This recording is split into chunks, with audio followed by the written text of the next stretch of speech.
Welcome to Doing Time with Joe. I'm your host, Joe Baker, back again with another episode, y'all. Today, I want to talk to you about a topic that is often overlooked and yet has a significant impact on the lives of millions of people in the United States, and that's solitary confinement in prison. Solitary confinement, also known as restrictive housing, is the practice of isolating prisoners from human contact for anywhere from 22 to 24 hours a day in a small cell. This type of confinement can last for days, weeks, months, and in some cases even years. I did 3.5 years myself on solitary confinement. While the use of solitary confinement is intended to maintain order and security in prison, it has severe negative effects, y'all, on the mental health of prisoners. Studies have shown that the lack of social interaction, sensory deprivation, and prolonged isolation can lead to depression, anxiety, and other mental health problems. These effects can last long after the prisoner has been released from solitary confinement and can even lead to suicide in some cases, right? Despite the negative impact of solitary confinement on mental health, its use its use remains widespread in the United States. In fact, the United States has the highest rate of solitary confinement in the world. It is estimated that approximately 80,000 prisoners are in some form of restrictive housing, with an estimated 25,000 of those individuals in long term solitary confinement. It's important that we recognize the significant negative impact of solitary confinement on mental health and take steps to address this issue. Alternative approaches to rehabilitation should be explored, and access to mental health care for prisoners should be prioritized. The ethical concerns associated with the use of solitary confinement must also be addressed, and steps must be taken to reduce its use in prisons. Today, I'm going to share with you a story about a man that I got to know on lockup, well, solitary confinement. We just say Max in here. I'm going to share a story with you, and I hope that you can come to understand this aspect of prison a little bit more, and insist that the people that you elect uh, to implement the laws and policies that govern the prisons understand that this type of, I want to say, punishment or method used to maintain order in the prison is something that should be only used in the most dire situations, and even then with extreme caution. So sit back, and I hope that you will enjoy this show and learn something from it.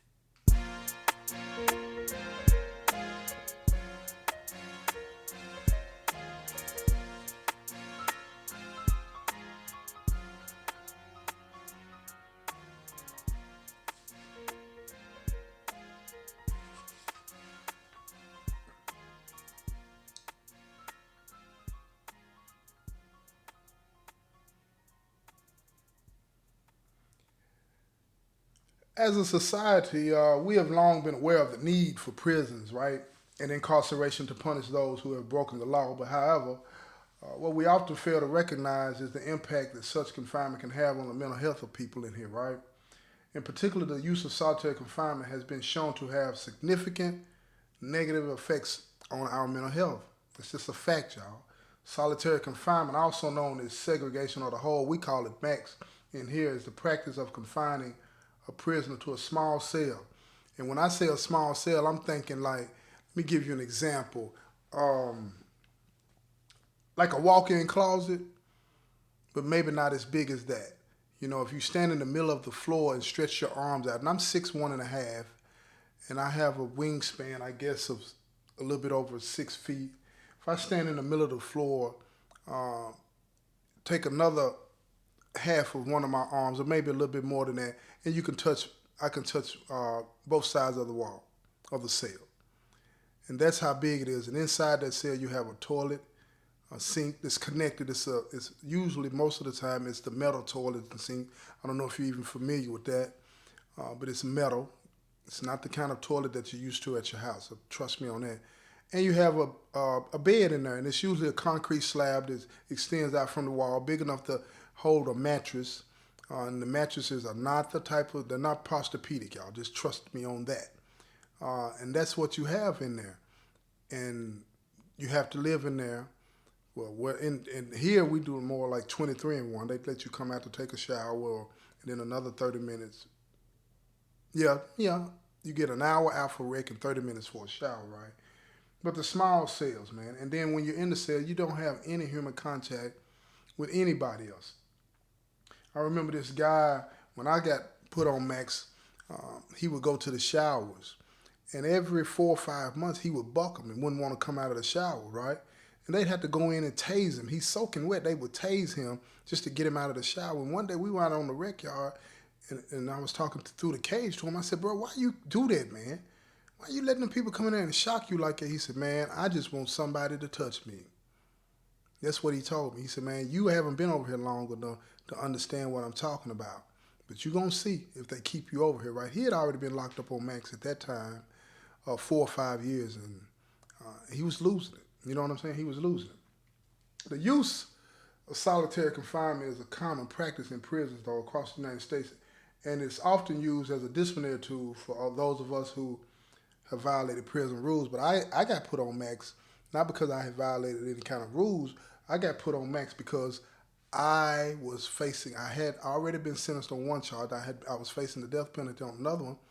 And when I got reclassed, the reclassification person at that time said, well, it looks to me like you have another trial here. You're facing the death penalty. We're going to go ahead and send you to maximum security to get you ready so when the time comes you go to death row, you'll already be acclimated. And I'm looking at her like, what is that about? But I really couldn't say anything. I couldn't do anything. They took me out of there, and within an hour, I was at River Bend, maximum security prison.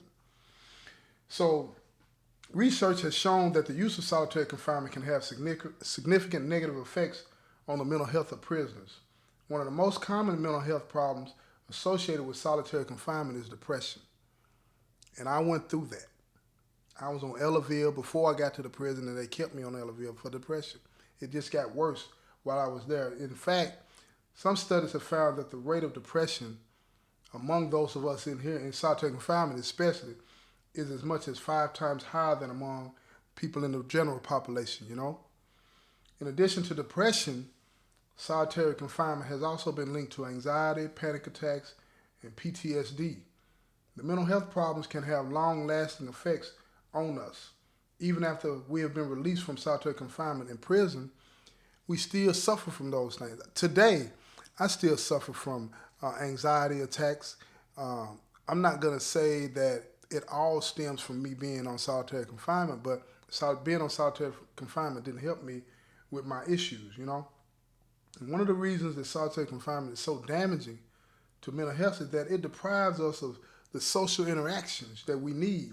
Humans, we're social creatures, and we rely on social interactions to maintain our mental health.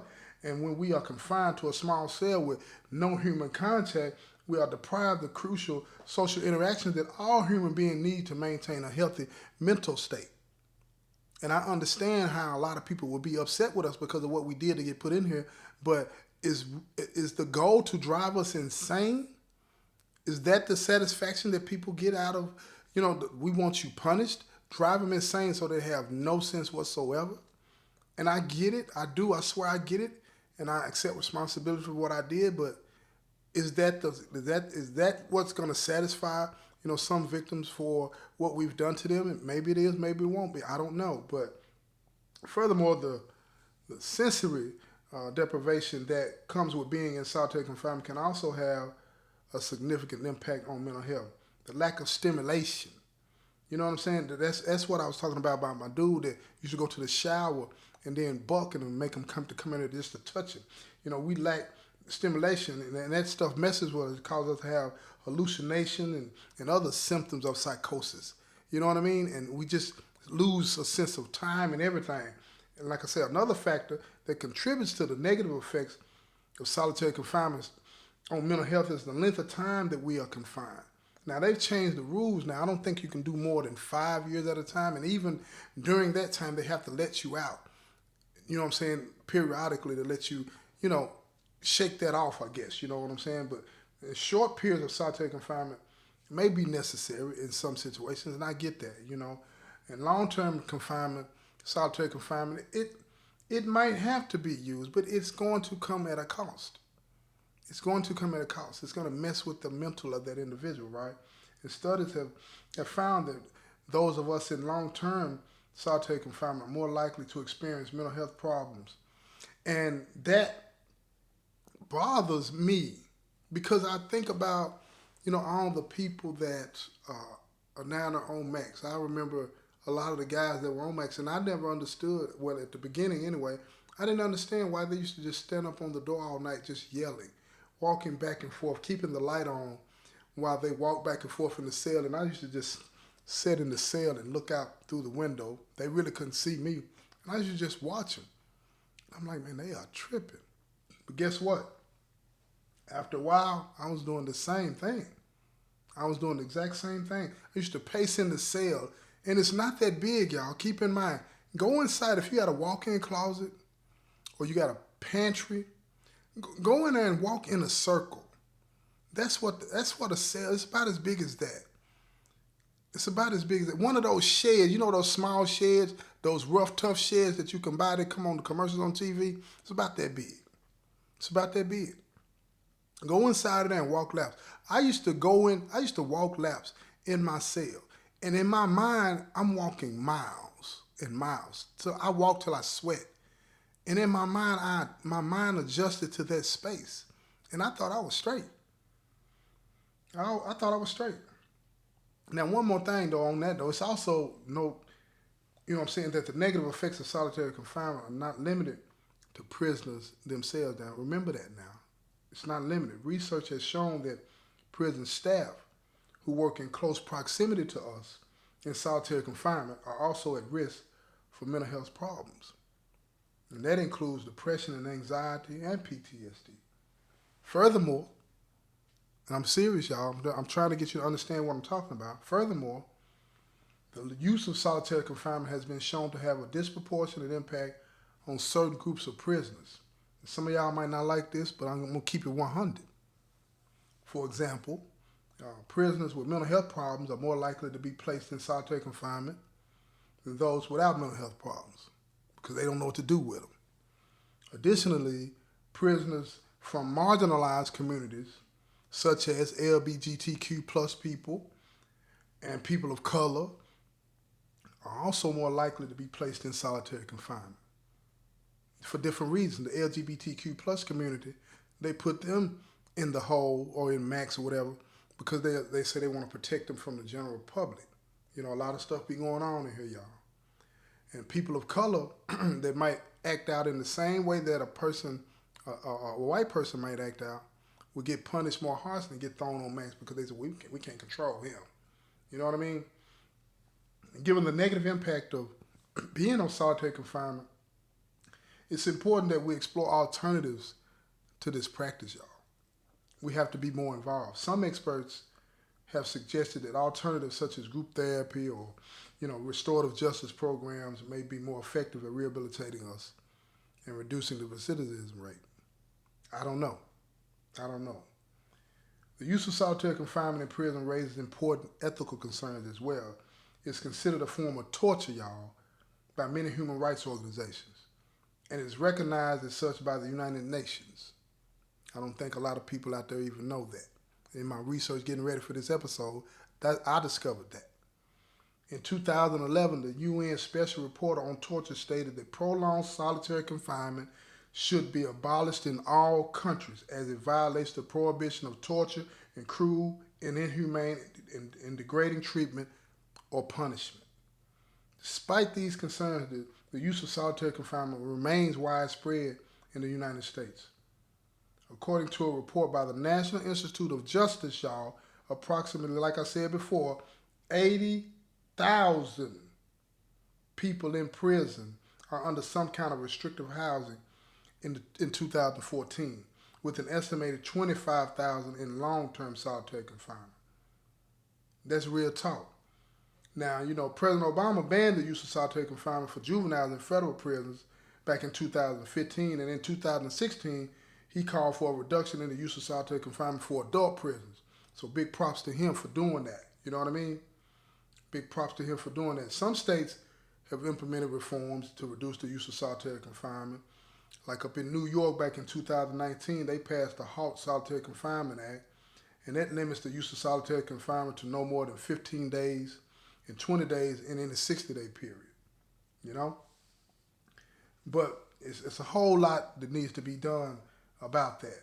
Now, I remember being next door to this guy. I'm going to tell you this story, man. I remember being next door to this guy, amazing artist. I'm talking about amazing artist. And what I used to do, I used to get up on the vent, stand on the toilet, and get up on the sink because it's right by the wall, and it's a vent up high above there, right? I used to get on there, and me and him used to talk through the vent. I talked to him every day. But one day when I was talking to him, he seemed to be like distant. It's like he didn't want to talk. But I kept on, man, come on, man, get up here and talk to me, man. I get up here when you want to talk. So he jumped up there, man. I can hear him jumping up there. You know, you hear the footsteps as he's climbing. He said, man, what's going on, Joe? I said, man, I just want to rap, man. I'm tired of being over here, man. It's just silent over here. He said, man, sometimes you need to be in the silence. I said, not in this cell, not like this, right? So he was like, man, look here. I don't feel like rapping today, man. You know, give me some time. I said, all right. So I jumped back down. I heard him jump back down, right? So he's over there. I don't know how long it was. Because in there, it's like you don't really have any sense of time. But a little while later, they called a code. And that's always happening on Max. But I looked out the window and I see them running up the steps. You can hear the footsteps coming up the steps.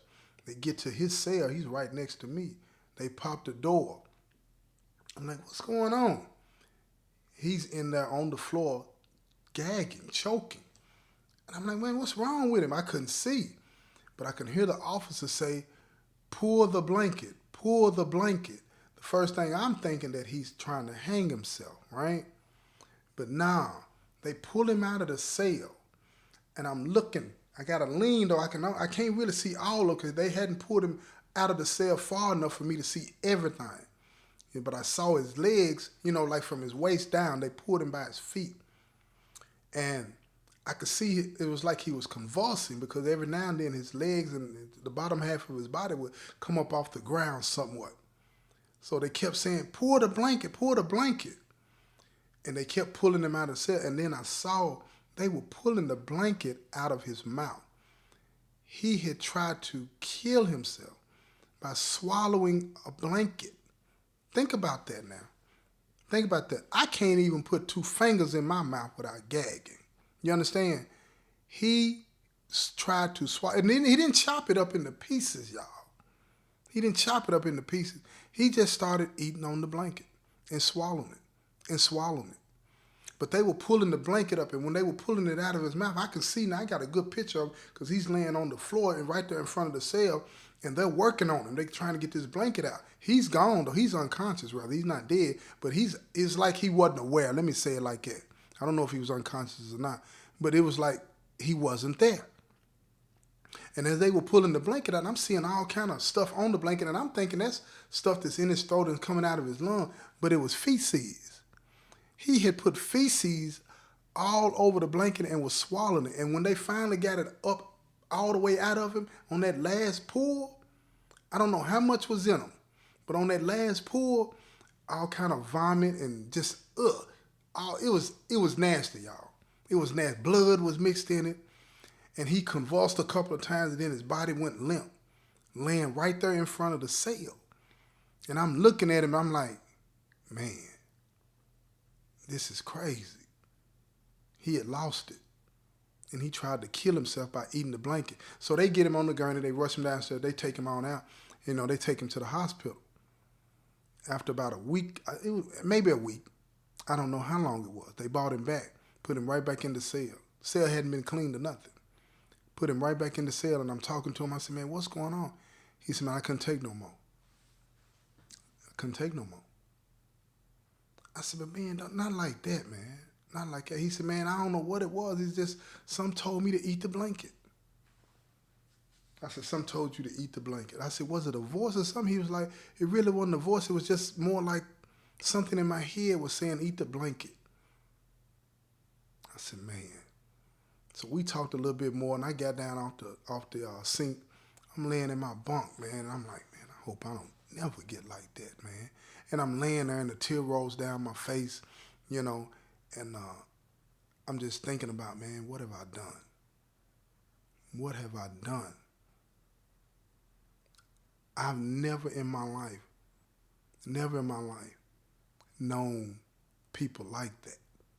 You know what I'm saying? But when I got put in prison, and these are my early years in prison on max, I started meeting all types of people, man, that from all different backgrounds, and they're not weak like a lot of people would like to think. He wasn't weak. This dude was, he couldn't take no more. He couldn't take no more. And I started to understand, man, that, you know, they can break you. And that's just one example that I can give y'all out of many of how, you know, this solitary confinement, it'll get to you. So if you think you about that life, and you think that you want to try these folks, you need to think again. You need to think again. Because it's not a joke. It's not a joke. I just wanted to drop that one on y'all, right? This has been another episode of Dual Time with Joe.